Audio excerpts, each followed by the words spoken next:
Welcome back to Meet Me in the Movies. Tim, can we get another intern in here?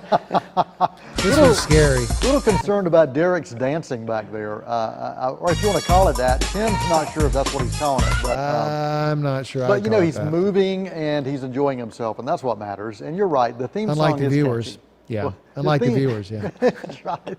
The name of that series that we were talking about before the break from HBO. The Newsroom. The Newsroom. The Newsroom. On HBO. On for 3 seasons. And I think you can see it on Amazon Prime now. I think so too, and it's rewatchable. Oh yeah. I've watched it all the way through at least 3 times, and just Aaron Sorkin is brilliant from a writing standpoint. I mean, anything he writes, I want to see. Oh yeah, you interviewed him once, didn't you? I did. I interviewed him right before The West Wing. You didn't know that? No, I didn't know that. Yeah, it was actually right when The West Wing was launching. It was right after the premiere episode. 20 years ago, I'll bet. Golly, I guess so. Yeah. Yeah, I guess it was.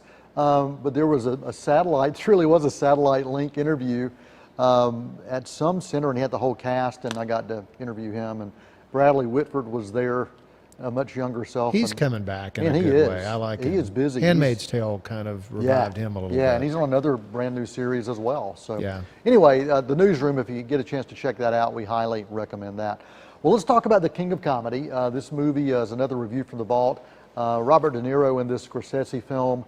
And it deals with celebrity, it deals with madness, and it deals with celebrity stalkers as well. You had Sandra Bernhardt, who got she actually got an acting award for this from one of those critics circles, and she had a solid performance as somebody that was kind of out there as well. Let me get your thoughts at seeing this movie. That's also it's a different paced film. Not a lot of soundtrack to this as well. Yeah. Robbie Robertson from the band was the music supervisor, and they used music sparingly, and it was actually songs with lyrics that were used throughout, but not a ton. Yeah. So, I mean, it's basically a dark comedy, satire, parody, whatever you want to call it.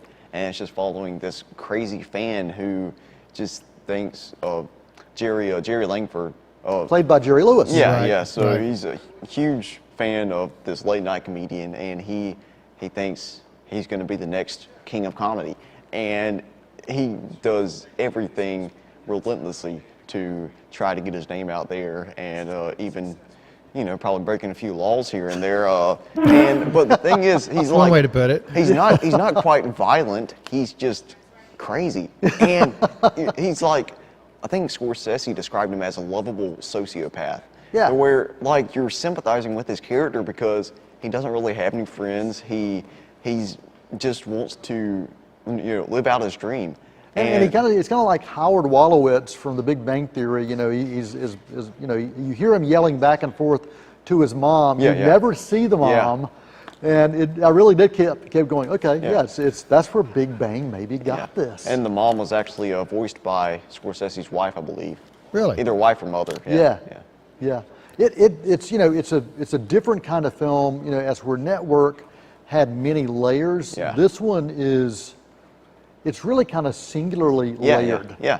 Because you see early on that this guy played by Robert De Niro, Rupert Pupkin, is not all there. He's got he's got a few issues that he's having to deal with. I mean, the basement is set up as if it's a comedy studio. He's got like chairs, and he's got cardboard cutouts of Liza Minnelli, and you know, and it really was, I think, based on probably the Johnny Carson style show, or Jack Paar Jerry Lewis's style. character was definitely based on Carson. In fact, the film and the story depicted in the film really frightened Carson. He upped his security detail and during that time because he thought, you know, that could happen. Yeah, and you really got this sense of just how, you know, we see it all the time today with celebrities being stalked. Right. And now it's a whole lot easier to find out where they are. Yeah. Because people are posting pictures of them almost in real time. Yeah. Then you had to kind of stake out where they were. Yeah. And it was a fascinating film to watch. Surprisingly, this wasn't nominated for any Oscars, but I'm really surprised it didn't get a screenplay nomination, or even De Niro didn't get a nomination. Yeah, I'm surprised too. It's just incredibly well written. Yeah, released in '82, and you know, you really you saw a lot of scenes happening there in New York, and we were talking about it. You know, wonder how much of this was organic, or they just kind of went out with the camera and shot things. Yeah.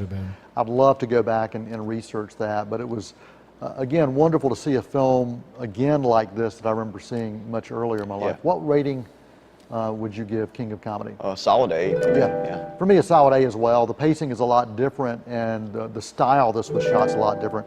Scorsese actually has a cameo as the director of the show in this movie as well. Called The King of Comedy. It's a different kind of film for Scorsese. It is. And you know, as good as De Niro is in it, Jerry Lewis was very strong in that, very really powerful. He really and was. an unusual dramatic role for him too. Yeah, I agree, and it's something worth watching, especially.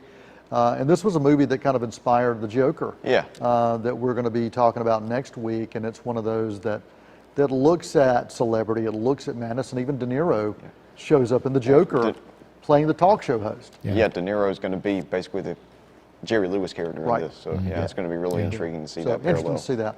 That's a review from the vault. I could have that review from the vault for the King of Comedy. Well, let's go.